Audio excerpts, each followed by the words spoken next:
Est-ce que les Césars sont utiles? C'est la question dont débattent Jean-Christophe Buisson du Figaro Magazine et Grégoire Leménager du Nouvel Observateur. Alors les Césars, donc il y a la 39e cérémonie qui va avoir lieu ce vendredi.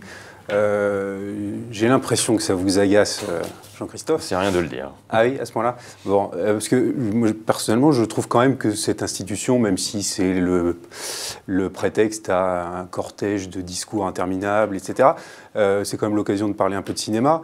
Là, depuis quelques semaines, on passe son temps à dire que Julie Gaillet va venir, ne va pas venir, va venir, ne va pas venir. Ce dont on se fiche éperdument. Là, pour une fois, il va être question de film.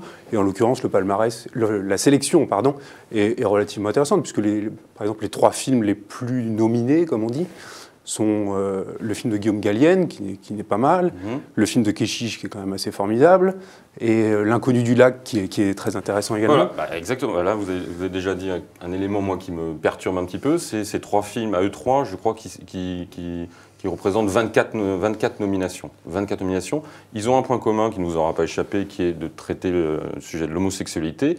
Et oui, ça, c'est ce qui m'agace profondément. Mais ce qui est sûrement un bon sujet. Mais le cinéma, c'est pas fait que pour s'emparer des sujets sociétaux qui clivent en plus la France, puisque c'est évidemment le grand sujet qui a perturbé notre pays l'année dernière. Et comme par hasard, ce sont ces films-là qui se retrouvent en tête de la nomination, comme si le cinéma doit être le prolongement de la société. Moi, je pense que le cinéma doit être avant tout un divertissement. Mais de toute façon, cette cérémonie, moi, déjà, le principe m'agace. Un divertissement, le cinéma. Mais ça peut être aussi du divertissement. Ici, oui, c'est tout sauf du divertissement. Enfin, c'est de la réflexion, c'est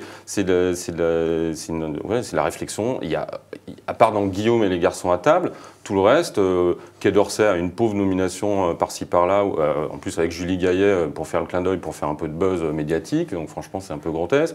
Ce public-là des Césars déteste la comédie, déteste ce qui est populaire. C'est une forme d'élitisme. On se retrouve entre nous et on va aider les petits films. L'Inconnu du lac, il y a eu autant de critiques que de spectateurs, c'est-à-dire à peu près 100 000.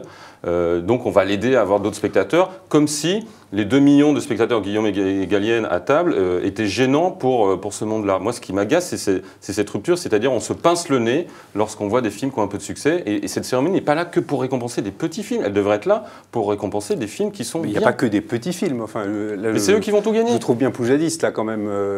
Le film de Keshish n'est pas un petit film. Quant au film de Gallienne, vous dites vous-même qu'il a déjà au moins 2 millions de spectateurs. Ouais.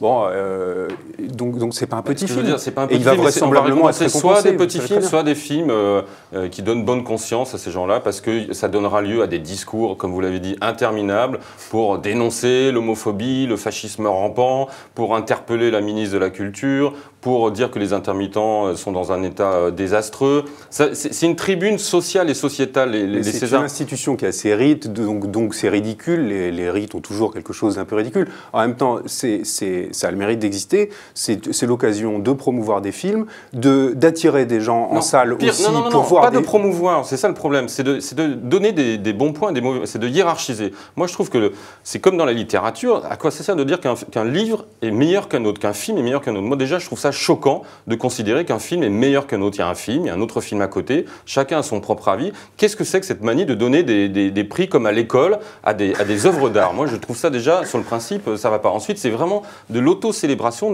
des professionnels de la profession, comme disait Godard, qui se congratulent, qui font semblant de s'aimer alors qu'ils se détestent au plus haut point. Donc tout ça est un peu ridicule. Et nous, on est spectateurs de ça.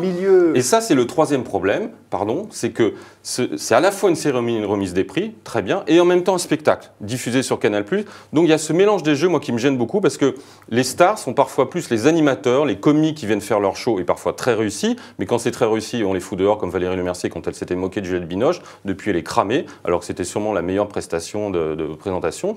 Et c'est ça, et en même temps, c'est une remise de prix chiante.